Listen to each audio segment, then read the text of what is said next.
Okay, how do you know when to pay yourself a salary as a CEO of a company? You should pay yourself $60,000 a year if you're the CEO of a company, or whatever is the normal rate for the city that you're living in, so you don't care about money. You should do that when you have either generated enough revenue or raised enough money where that is reasonable to do. Let's say you've only raised $100,000. Do not pay yourself $60,000 in salary.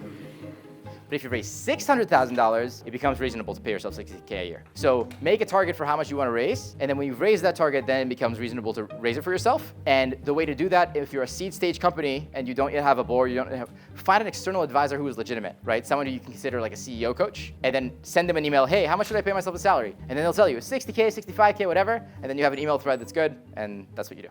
So I have 5 pillars in my life that I always make sure that I maintain. Number 1, I count my macronutrients. So I eat about 1.3 grams of protein per pound of body weight. I eat about 50 to 60 grams of fat per day. And if I'm cutting, 130 grams of carbs. If I'm bulking, like 300 grams of carbs. Number 2, I work out every day. Number 3, I need to listen to audiobooks. Otherwise, my brain turns to mush. I spend time giving love to other people. I spend time writing music or listening to music. Those things are important to me. They come before everything else. You'll notice that there's things that are not important to me, like for example, sleep. But for some people, that does need to be in your pillars. So figure out what you need to operate well, and do not compromise on those things. And then that'll help. The other thing I recommend is doing an elimination diet. So I took out dairy from my diet for a week. I took out gluten from my diet for a week, and I saw how my energy modulated up and down. I recommend doing that too. And then work with something that you love. Learn fast, fire in the belly for the product, high loyalty to the team, which by the way is extremely important. If you are interviewing someone and you get even the sense that they're dishonest or not loyal, it doesn't matter how legit they are, do not let them within a mile of your company. And then they move metrics and ship features. So move metrics is in, let's say you want your install to pay to go from 4% to 4.5%. Measure them actually according to the results, not just according to what they say. No,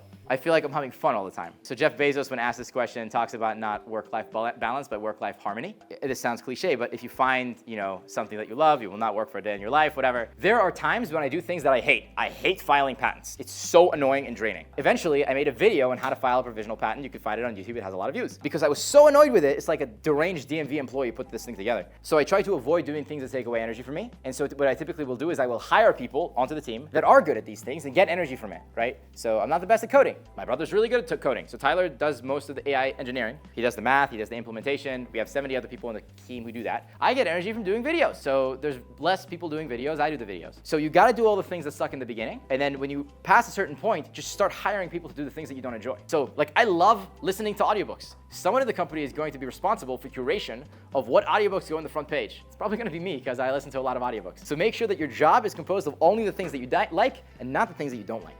I don't listen to news. I don't read news. I read a lot of history. My favorite podcast right now is this great podcast by Ben Wilson called How to Take Over the World. And so it's the summaries of the lives of Napoleon, Alexander the Great. When it comes to technology, Tyler did his master's in AI. So he's very plugged into what's going on, right? Same thing for Liam or Rajiv or Raheel on the team. We read things that excite us, but we are not led by what the trend is right now. We are led by what is the thing that we want to build. And I spend all of my time talking to users and listening to users, not kind of reading the news. And then as you build and you learn and you grow, you see what's available out there. So the answer is, how do I keep up with trends? I don't. I listen to users, I figure out what they want, and then I Google around to try and figure out how to build the things that they want. So they wanted to listen with better voices, so we ended up building on-device voices generated with Snoop Dogg's voice or Gwyneth Paltrow's voice or whatever it might be. Yeah, Slack doesn't work for me because there's so many people on the Slack. So I personally will use Slack to keep up to date, but I ask people to message me on WhatsApp, iMessage, or email. I'll send voice notes to people, and I demand that if you send me a voice note, it's on WhatsApp so I can double speed listen to it. I make a lot of videos. We have one all-hands meeting every month,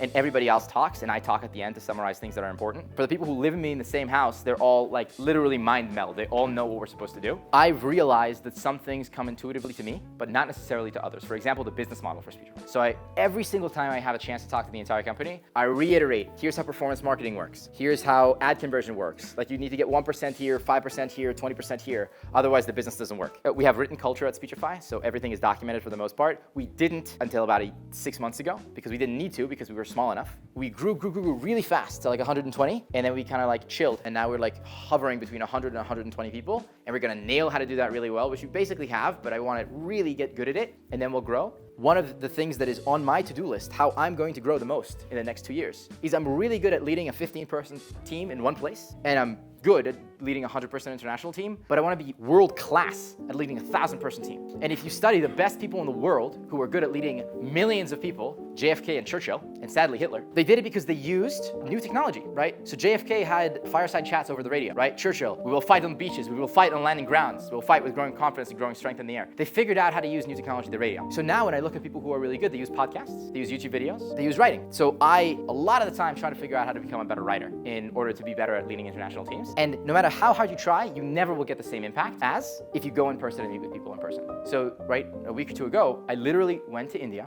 to New Delhi, and then I went to a city outside New Delhi, and I stayed with the 70-year-old founder of our head of engineering. Like, that's such a cool experience to me. That is the magic of life, right? Alongside of building something that impacts tens of millions of people, making in-person connections with people is the most valuable part. And so one principle that I'm also working on right now is getting really good at not letting myself not go to a place because there's friction to go there, right? So like, it was friction for me to come here. But I was like, you know what? I'm gonna ignore the length of the Uber ride or the length of the plane ride because when I get there, I'll make friends with new people and it'll give me energy.